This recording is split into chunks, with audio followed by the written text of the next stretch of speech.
گائیں گے شان صحابہ کے ترانے صبح و شام، ہم صحابہ کے سپاہی، ہم محمد کے غلام۔ بسم اللہ الرحمن الرحیم، الحمدللہ وکفا والصلاة والسلام علی سیدنا المصطفیٰ، اما بعد، اعوذ باللہ من الشیطان الرجیم، بسم اللہ الرحمن الرحیم، لقد کان لکم فی رسول اللہ اسوۃ حسنہ۔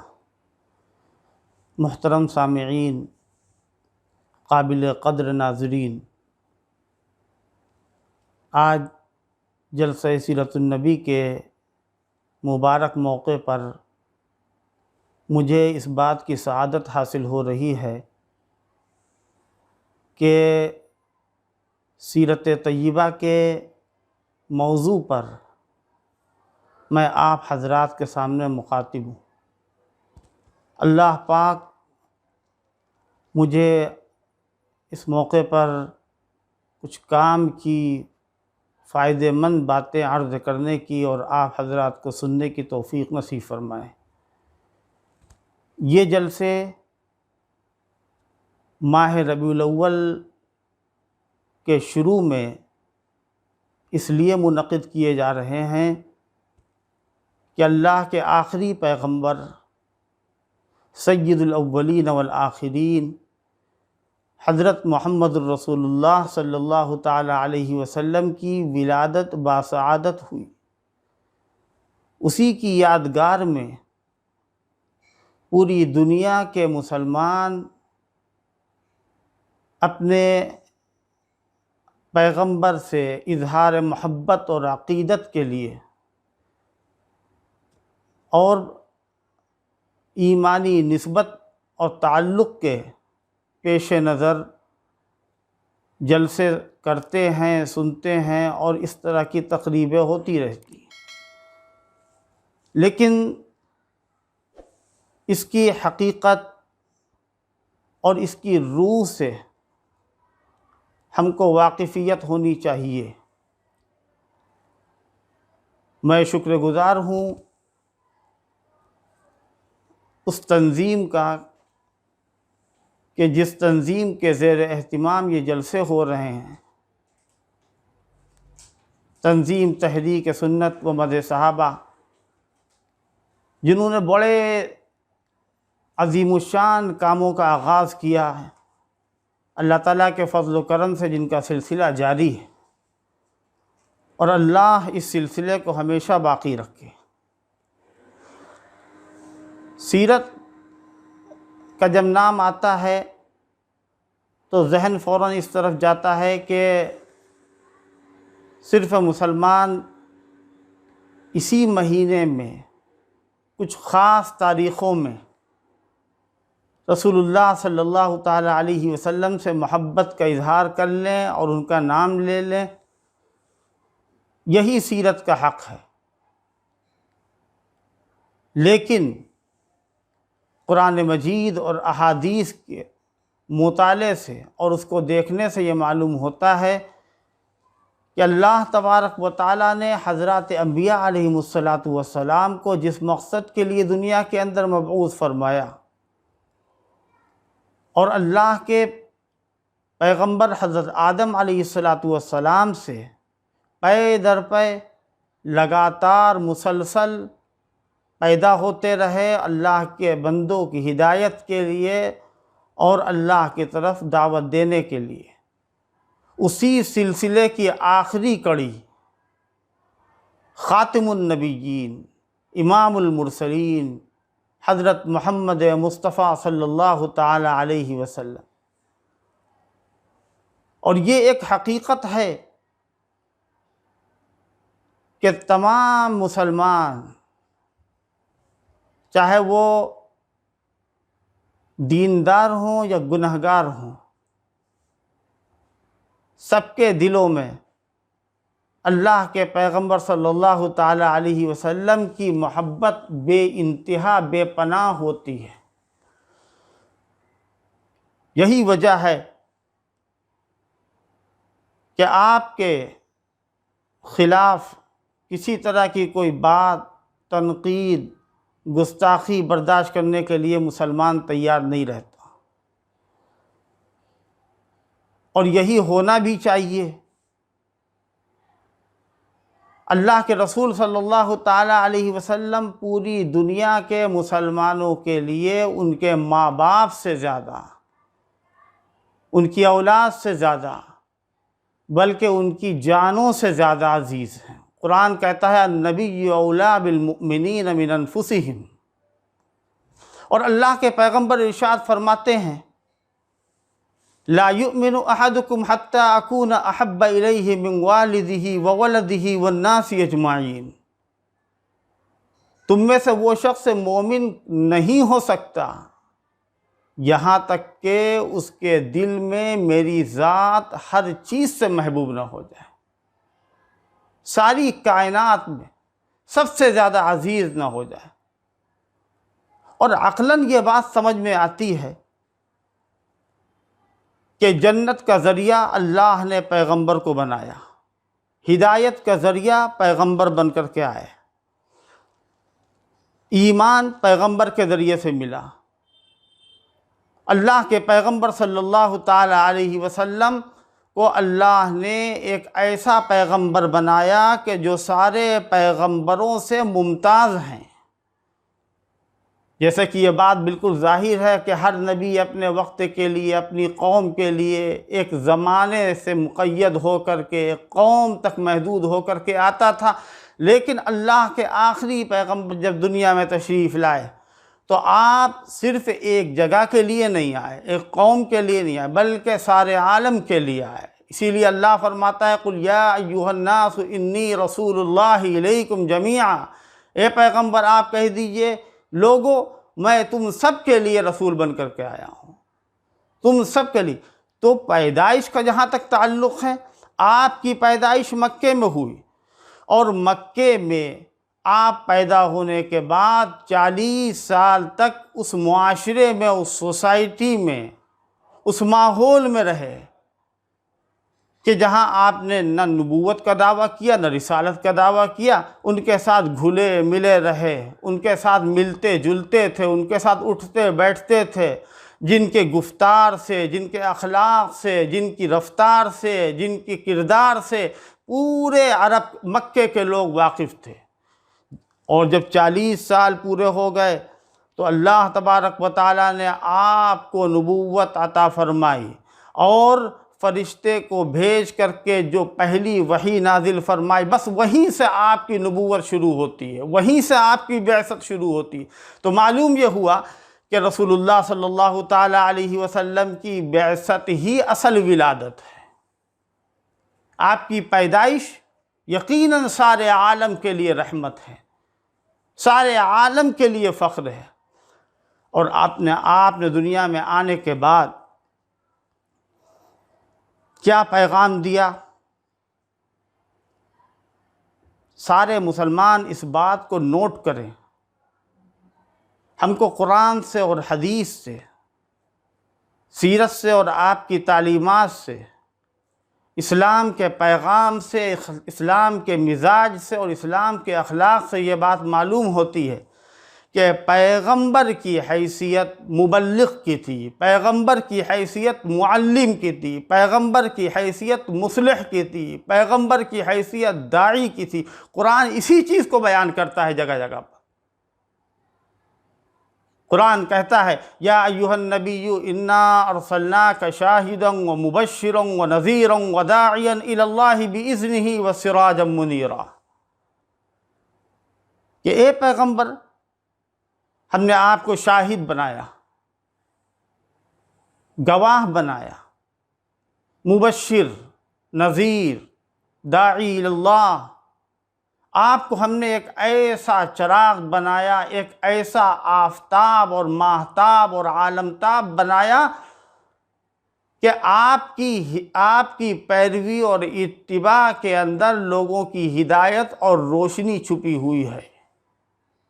قد جاءکم من اللہ نور و کتاب مبین، اے لوگو تمہارے پاس اللہ کی طرف سے ایک نور آیا اور روشن کتاب آئی۔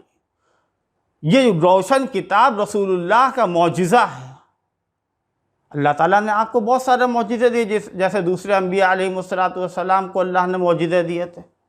حضرت صالح علیہ السلام، حضرت موسیٰ علیہ السلام، حضرت عیسیٰ علیہ السلام، حضرت داؤد، یہ سارے کے سارے پیغمبر، اللہ نے سارے پیغمبروں کو معجزے دیے۔ اور کیوں معجزے دیے جاتے ہیں؟ تاکہ ان معجزات کے ذریعے سے، ان نشانیوں کے ذریعے سے اللہ ان کے زمانے کے لوگوں کو، اپنے بندوں کو اس بات کا قائل کرے کہ یہ ہمارا بھیجا ہوا، ہمارا پیغمبر فرستادہ سچا ہے، برحق ہے۔ جیسے فرمایا وَلَقَدْ أَرْسَلْنَا مُوسَىٰ بِآيَاتِنَا أَنْ أَخْرِجْ قَوْمَكَ مِنَ الظُّلُمَاتِ إِلَى النُّورِ، ہم نے موسیٰ کو اپنی نشانیاں دی، اور وہ نشانیاں اس لیے دی تاکہ تم اے موسیٰ نکالو لوگوں کو گمراہیوں سے، ظلمتوں سے، تاریکیوں سے ہدایت کی طرف لے کر کے آؤ۔ اللہ تبارک و تعالیٰ نے اپنے آخری پیغمبر کو جو معجزات عطا فرمائے، آپ کو معراج نصیب ہوئی، یہ معجزہ ہے۔ آپ کو شق القمر کا معجزہ دیا گیا۔ اللہ نے آپ کو ایسے معجزے دیے کہ جس کے لانے پر ان کے دور میں لوگ قاصر تھے، ایسے معجزے کہ جن کا ذکر توریت میں ہے، انجیل میں ہے، زبور میں ہے۔ قرآن کہتا ہے الذین یتبعون الرسول النبی الامی الذی یجدونہ مکتوبا عندہم فی التوراۃ والانجیل، یہ اہل کتاب یہود، یہ توریت کے پڑھنے والے، یہ انجیل کے پڑھنے والے، یہ حضرت موسیٰ اور عیسیٰ کے ماننے والے، یہ جو لوگ، یہ علماء بنو اسرائیل، ان کا حال یہ کہ یہ اس بات کو مانتے ہیں دل سے، یہ اس کے معترف ہیں کہ یہ محمد عربی صلی اللہ تعالی علیہ وسلم اللہ کا سچا پیغمبر ہے۔ کیوں؟ اس لیے کہ ان کی کتابوں کے اندر پیغمبر کے حالات لکھے ہوئے ہیں۔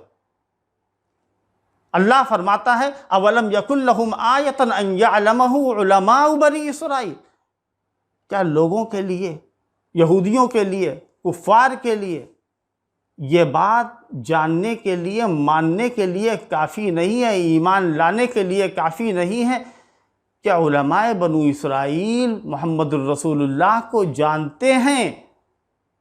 ایک جگہ فرمایا یعرفونہ کما یعرفون ابناءہم، یہ محمد کو ایسا جانتے اور پہچانتے جیسے اپنی اولاد کو جانتے ہوں۔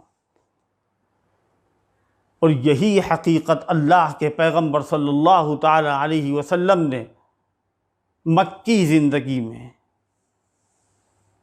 لوگوں کے سامنے رکھی کہ اے وہ لوگوں جنہوں نے میرا بچپن دیکھا، جنہوں نے میری جوانی دیکھی، جنہوں نے میری جلوت دیکھی، جنہوں نے میری خلوت دیکھی، جنہوں نے میرا کردار دیکھا، جنہوں نے میری زبان دیکھی، جنہوں نے میری صداقت دیکھی، جنہوں نے میری امانت داری دیکھی، آج اگر ہم لوگوں سے کہتے ہیں قولوا لا الہ الا اللہ تفلحوا، تو لوگ آج ہم کو ساحر کہتے ہیں، کاذب کہتے ہیں، مفتری کہتے ہیں۔ اللہ کے پیغمبر کہتے ہیں کہ تم نے میری 40 سالہ زندگی کا مطالعہ کیا، اس کے بعد جب ہم قرآن تمہارے سامنے رکھتے ہیں تو تم کیا کہتے ہو؟ ھذا شیء عجیب، یہ عجیب و غریب بات ہے، یہ عجیب کتاب ہے، یہ عجیب پیغام ہے۔ تو رسول اللہ صلی اللہ تعالی علیہ وسلم کو اللہ تعالیٰ نے اس دنیا کے اندر ایسے معجزات عطا کیے کہ جو معجزات آپ کی زندگی میں بھی تھے، اور ایسے بھی معجزے کہ جو قیامت تک باقی رہنے والے ہیں۔ جیسے قرآن مجید اللہ کی ایسی کتاب ہے کہ جو قیامت تک باقی رہے گی۔ یہ ایک ایسا معجزہ ہے جس کے لانے سے لوگ قاصر تھے، جس کا مثل پیش کرنے سے لوگ عاجز تھے۔ رسول اللہ صلی اللہ تعالی علیہ وسلم نے قرآن کے منکرین، مخالفین اور معاندین کے سامنے یہ چیلنج رکھا کہ اگر تم منکر ہو اور جھٹلاتے ہو اور یہ کہتے ہو کہ یہ محمد کا کلام ہے، یا شیطان لے کر کے آیا ہے، یا فرشتے نے سکھا دیا ہے، اللہ کا کلام نہیں ہے، تو دیکھو یہ قرآن ہے، اگر انسان اور جنات دونوں طاقتیں مل جائیں قُلْ لَئِنِ اجْتَمَعَتِ الْإِنسُ وَالْجِنُّ عَلَىٰ أَن يَأْتُوا بِمِثْلِ هَٰذَا الْقُرْآنِ، اس قرآن کے لانے پر، مثل لانے پر، لا یأتون بمثلہ ولو کان بعضهم لبعض ظہیرا، تو نہیں لا سکتے ایک دوسرے کے معاون مددگار کیوں نہ ہو جائے، ایک صورت نہیں لا سکتے، ایک آیت نہیں لا سکتے۔ اللہ کے پیغمبر صلی اللہ تعالی علیہ وسلم سارے پیغمبروں کے سردار بن کر کے، سارے نبیوں کے امام بن کر کے، رحمت للعالمین بن کر کے، جن کی رسالت و نبوت عالمگیری ہے، جن کی رسالت و نبوت آفاقی ہے، جن کی رسالت اور نبوت ایسی ہے کہ جو اس کا دائرہ ایک ملک تک نہیں بلکہ عرب اور عجم میں پھیلا ہوا ہے، مشرق اور مغرب تک پھیلا ہوا ہے۔ پوری کائنات کے لیے اللہ تبارک و تعالیٰ نے اپنے آخری پیغمبر کو رسول اور نبی کی حیثیت سے بھیجا۔ ہمارا تعلق اللہ کے پیغمبر سے کیا ہے؟ آپ کی زندگی کا مطالعہ کرنے کے بعد یہ بات اچھی طرح معلوم ہو جاتی ہے کہ آپ نے دنیا میں آنے کے بعد، آپ نے تشریف لانے کے بعد وہ رسمیں، وہ خرافاتیں، وہ بدعتیں جو زمانہ جاہلیت میں رائج تھیں، جن کا زمانہ جاہلیت میں اسلام سے قبل جو شرور، جو فتن رائج تھے، ان کا خاتمہ کیا، ظلم کو مٹایا، ناانصافی اور حق تلفی کی جڑوں کو کاٹا۔ آپ نے آ کر کے بتایا کہ اے انسانوں، جو تمہاری شکلیں انسانوں جیسی ہیں لیکن تم حیوان ہو، جانور ہو، تم انسان بن جاؤ۔ اللہ کے پیغمبر نے آ کر کے بتایا کہ دیکھو بیٹی کا کیا حق ہوتا ہے، ماں باپ کا کیا حق ہوتا ہے۔ رسول اللہ نے آ کر کے بتایا کہ دیکھو مظلوم کے ساتھ کیسا برتاؤ کرنا چاہیے، یتیم کے ساتھ کیسا برتاؤ کرنا چاہیے۔ جب اللہ کے پیغمبر مکے میں پیدا ہوئے، اس وقت ظلم کی جتنی بھی حدیں ہو سکتی تھی وہ پار کی جاتی تھی۔ باپ اپنی حقیقی بیٹی کو زمین میں گاڑ دیتا تھا۔ حضور پاک صلی اللہ تعالی علیہ وسلم کے سامنے یہ واقعہ اس نے بیان کیا کہ جو ایسا کرنے والا تھا، اور کہتا ہے کہ یا رسول اللہ مجھے مسلمان بنا دیجیے، اسلام میں داخل کر دیجیے، میں کلمہ پڑھتا ہوں، لیکن مجھ سے ایسا قصور ہوا۔ کیسا قصور ہوا تھا؟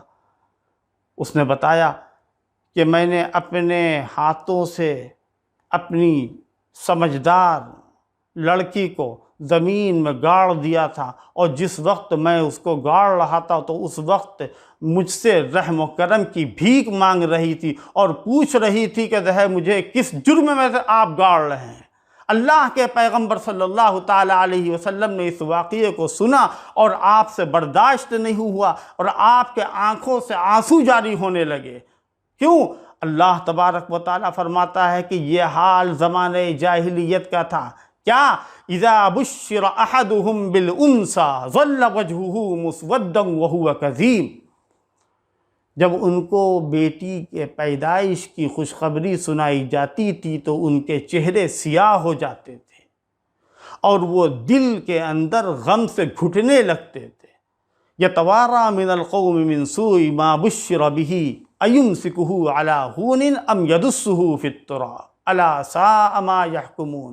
قرآن کہتا ہے کہ وہ لوگوں سے چھپا چھپا پھرتا تھا، بچی کی، بیٹی کی پیدائش کو باعث عار، باعث داغ سمجھتا تھا، وہ اس کو اپنے لیے ایک عیب اور نقص سمجھتا تھا۔ معاشرے کے اندر لڑکی کی پیدائش باعث ذلت ہوا کرتی تھی، رسوائی کا ذریعہ ہوا کرتی تھی۔ اللہ تبارک و تعالیٰ فرماتا ہے کہ وہ یہ سوچتا تھا ایمسکہ علی ہون ام یدسہ فی التراب، کہ اس کو زحمت پر اٹھائے رکھیں یا اس کو زمین میں مٹی میں دھنسا دیں، گاڑ دیں۔ الا ساء ما یحکمون، کتنا برا فیصلہ کر۔ قرآن آتا ہے پیغمبر کی دعوت شروع ہوتی ہے، اللہ کی طرف سے انسان کو انسان بنایا جاتا ہے، اور قرآن نے آنے کے بعد بتایا کہ تم پروردگار عالم پر بھروسہ کرو، لا تقتلوا اولادکم خشیۃ املاق، فاقے کے اندیشے سے، ڈر سے اپنی اولاد کو قتل مت کرنا۔ کہیں فرمایا لا تقتلوا اولادکم من املاق، فاقے کی وجہ سے۔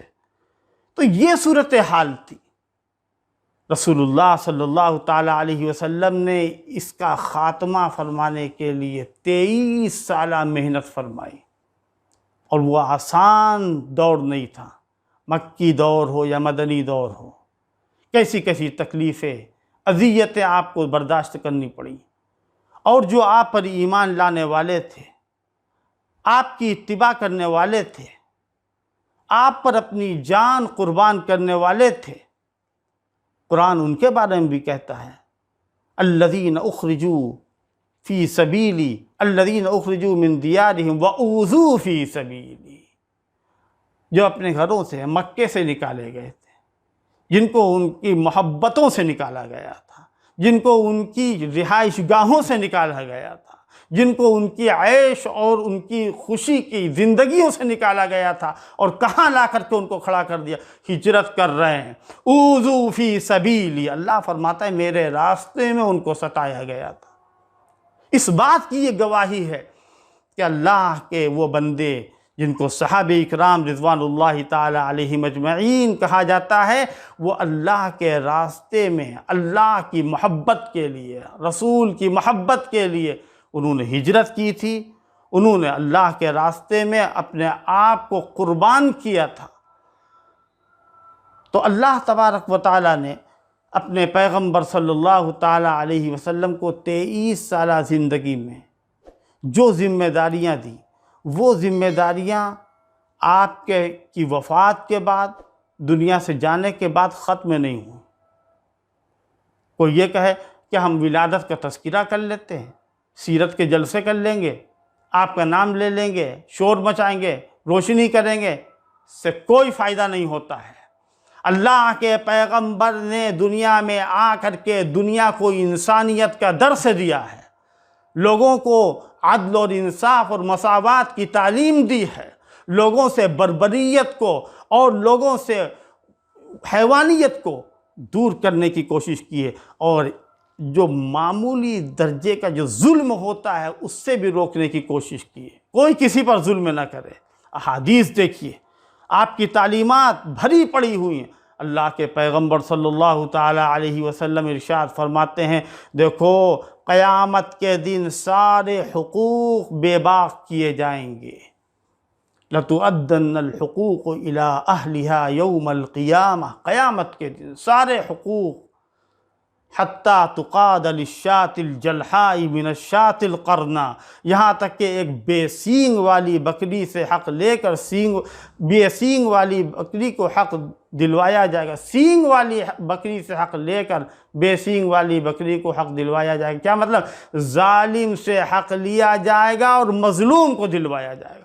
کسی کو حق نہیں ہے اس بات کا کہ اپنی زبان سے، اپنے ہاتھ سے، اپنے دل سے، اپنی خواہشات سے، اپنے ارادوں سے، اپنی امنگوں سے، اپنے عزائم سے کسی کو تکلیف پہنچائے، ظلم کرے۔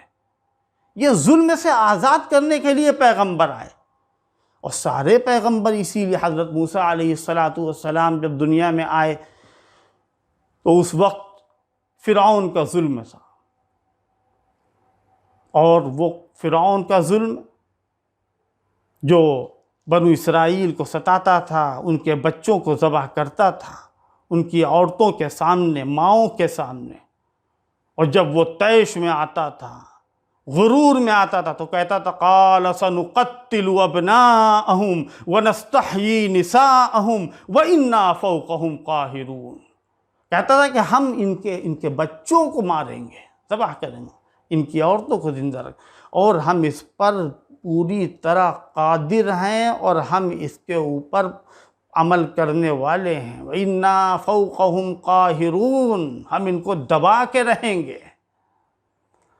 اللہ تبارک و تعالیٰ نے حضرت موسیٰ علیہ السلام کے ذریعے سے اس کے غرور کا اور ظلم کے جذبے کا جو سر تھا اس کو نیچا کیا، اور اللہ کے آخری پیغمبر حضرت محمد الرسول اللہ صلی اللہ تعالیٰ علیہ وسلم نے آ کر کے دنیا کے اندر جاہلیت کے ظلم کو، رسموں کو، بدعتوں کو، فتنوں کو، شرور کو مٹایا، اور یہ پیغام امت مسلمہ کو دیا گیا ہے۔ آج محمد الرسول اللہ کا نام لینے والے، آقائے نامدار حضرت رسول اللہ صلی اللہ تعالیٰ علیہ وسلم سے محبت کا دعویٰ کرنے والے اس حقیقت کو جانیں اور اپنے سینے کی تختی کے اوپر لکھ لیں کہ ہماری محبت اس وقت معتبر ہوگی کہ جب ہم پیغمبر آخر الزمان کی زندگی کو اپنے لیے نمونہ سمجھیں گے۔ میں نے آیت پڑھی تھی، لَقَدْ كَانَ لَكُمْ فِي رَسُولِ اللَّهِ أُسْوَةٌ حَسَنَةٌ، رسول اللہ کی زندگی میں تمہارے لیے نمونہ ہے۔ کیا نمونہ ہے؟ آج جس طریقے سے فتنے پھیل رہے ہیں، جس طرح منکرات رواج پا رہی ہیں، جس طرح شرور اور فتن عام ہو رہے ہیں، علماء کی ذمہ داری۔ ہم یہ کہیں کہ ہم پیغمبر کے امتی ہیں اس لیے افضل ہیں، نہیں چلے گی یہ بات۔ بنو اسرائیل کو بھی اللہ نے افضل کہا تھا، یا بنی اسرائیل اذکروا نعمتی التی انعمت علیکم وانی فضلتکم علی العالمین۔ پوری دنیا کے اوپر نے تم کو فضیلت دی ہے۔ کس بات کی فضیلت دی ہے؟ کہ وہ بدتمیزیاں کریں، اس کے بعد بھی افضل ہیں۔ اللہ کے پیغمبر سے امت کا جو رشتہ ہے وہ رشتہ دینی ہے، ایمانی ہے۔ ہمارا ایمان ویسا ہونا چاہیے کہ جس ایمان کی ہدایت اور تعلیم پیغمبر سے ہم کو ملی ہے۔ حضور پاک صلی اللہ تعالیٰ علیہ وسلم نے بتایا کہ قیامت سے پہلے پہلے تمہاری زندگی میں طرح طرح کے فتنے آئیں گے۔ آج ہم اپنی آنکھوں سے اس کا مشاہدہ کر رہے ہیں، ہمارے سامنے ہیں وہ فتنے، جس نام سے بھی ہوں۔ حضور کے زمانے میں جو حضور کے دشمن تھے، جتنے سخت دشمن تھے، آج بھی وہ اسلام کے اتنے ہی سخت دشمن ہیں۔ یہود کی اسلام دشمنی جس طرح پہلے تھی اس سے زیادہ اب ہے، چاہے وہ شیعت کی شکل میں ہو، چاہے وہ قادیانیت کی شکل میں ہو، چاہے وہ شکیلیت کی شکل میں، دنیا کے کسی بھی نام سے ہو، یہ سب اسلام دشمن ہیں۔ تو ان سے بچنے کے لیے اللہ کے پیغمبر نے ہدایت فرمائی، بادروا بالاعمال فتنا، اعمال کرو فتنوں کے آنے اور فتنوں کے مقابلے سے پہلے پہلے۔ اور تمہارے یہ فتنے کہاں سے آئیں گے؟ تم کو نظر بھی نہیں آئے گا۔ یہ شیطانی فتنے، یہ طاغوتی فتنے، اس کے لیے شیطان پہلے وعدہ کر چکا ہے، لَآتِيَنَّهُم مِّن بَيْنِ أَيْدِيهِمْ وَمِنْ خَلْفِهِمْ وَعَنْ أَيْمَانِهِمْ وَعَنْ شَمَائِلِهِمْ وَلَا تَجِدُ أَكْثَرَهُمْ شَاكِرِينَ۔ آگے سے بھی، پیچھے سے بھی، دائیں سے بھی، بائیں سے بھی، ہر طرف سے آئیں گے۔ اللہ کے پیغمبر فرماتے ہیں، بادروا بالاعمال فتنا، فتنے درپیش ہونے سے پہلے پہلے اعمال میں بہت محتاط رہو، بہت تیز اور متحرک رہو۔ اور کیسے ہوں گے وہ فتنے؟ کَقِطَعِ اللَّيْلِ الْمُظْلِمِ، حدیث کے الفاظ ہیں، تاریک راتوں کے ٹکڑوں کی طریقے سے فتنے ہوں گے۔ اس کا انجام کیا ہوگا؟ یصبح الرجل مؤمنا ویمسی کافرا او یمسی مؤمنا ویصبح کافرا۔ صبح آدمی مومن ہوگا، رات میں کافر ہو جائے گا، رات میں جو مومن ہوگا وہ صبح کافر ہو جائے گا۔ وَيَبِيعُ دِينَهُ بِعَرَضٍ مِّنَ الدُّنْيَا، اور آدمی دنیا کی محبت و لالچ میں اپنے دین کا سودا کرے گا، پیسے کے لیے، شہرت کے لیے، عہدے کے لیے، نام کے لیے، اور عزت حاصل کرنے کے لیے۔ دین کی کوئی اہمیت دین کی کوئی محبت اس کے دل کے اندر باقی نہیں رہے گی، اور قیامت کے قریب ایسا ہونے لگے گا۔ آج مسلمان جتنی بڑی تعداد میں ہیں، اس سے بہت کم تعداد حضور پاک صلی اللہ تعالیٰ علیہ وسلم کے زمانے میں تھی۔ اللہ تبارک و تعالیٰ نے ان کو فوقیت عطا فرمائی تھی، ان کو عزت اور کامیابی عطا فرمائی تھی۔ اللہ نے ان کے ساتھ جو نصرت فرمائی تھی، ان کے ساتھ جو اللہ کی خاص مدد تھی، وہ کس وجہ سے تھی؟ کیا ان کے اوپر 5 وقت کی نمازیں نہیں تھی؟ 5 وقت سے زیادہ کی نمازیں تھیں؟ کیا وہ 50 وقت کی نمازیں پڑھتے تھے؟ کیا وہ 1 مہینے کے روزے نہ رکھ کر کے 6 مہینے کے روزے رکھتے تھے؟ جتنی چیزیں ان کے اوپر فرض تھی، اتنی ہی چیزیں ہمارے اوپر فرض ہیں۔ پھر کیا بات ہے کہ ہم کمزور ہیں، ہم بزدل ہیں، ہم ادھورے مسلمان ہیں؟ وجہ یہ ہے کہ پیغمبر صلی اللہ تعالیٰ علیہ وسلم سے جو ایمان، جو محبت کا حق وہ ادا کرتے تھے، اس کا ایک حصہ بھی ہمارے اندر پایا نہیں جاتا ہے۔ یہی وجہ ہے کہ آج مسلمان تعداد میں بہت ہیں۔ حضور پاک صلی اللہ تعالیٰ علیہ وسلم نے ایک حدیث میں ارشاد فرمایا کہ وہ زمانہ بہت قریب ہے، یوشک الامم ان تداعت علیکم کما تداعی الآکلۃ الی القصعہ، کہ ساری دنیا کی قومیں تم کو نوالا بنائیں گی، تمہیں نشانہ بنائیں گی، ساری دنیا کے ٹارگٹ اور ساری دنیا کا ہدف تم لوگ ہوگے۔ صحابہ پوچھتے ہیں کیا اس وقت ہم لوگ تعداد میں کم ہوں گے؟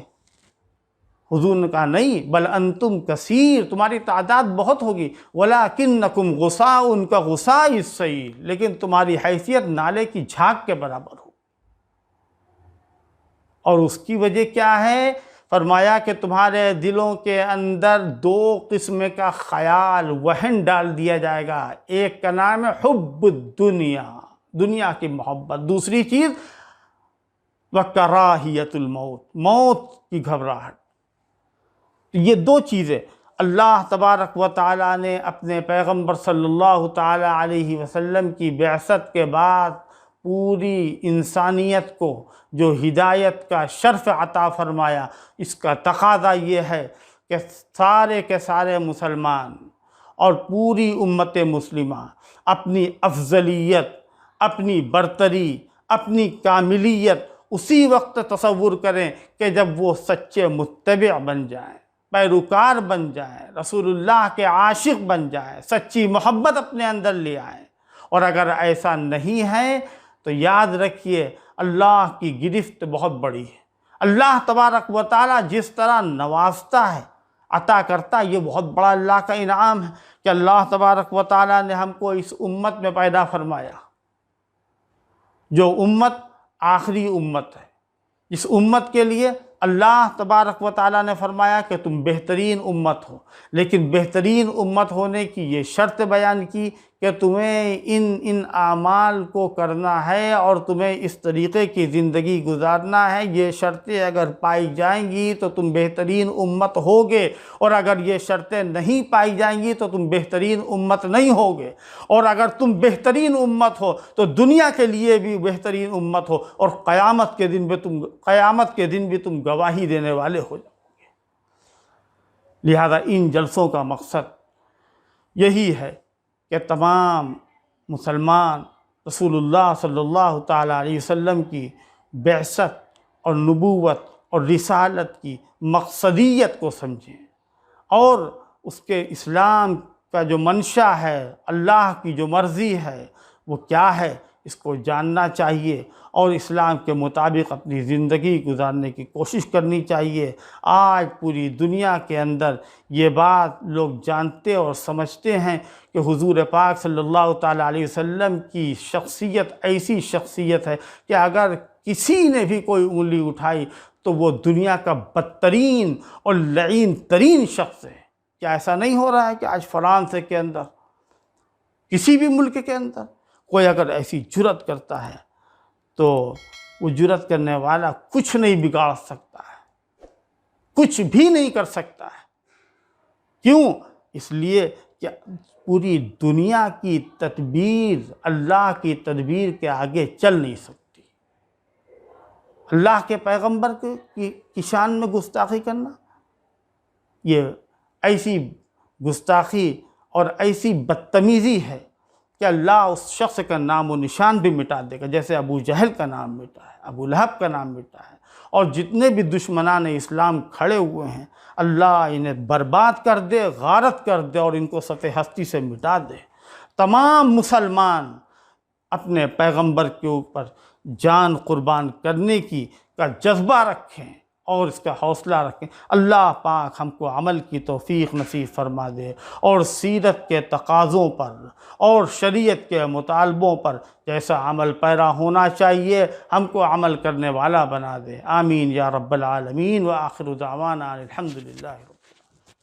محمد کے پیاروں سے ہے پیار ہم کو، یہ کل بھی کہا تھا یہ اب بھی کہیں گے۔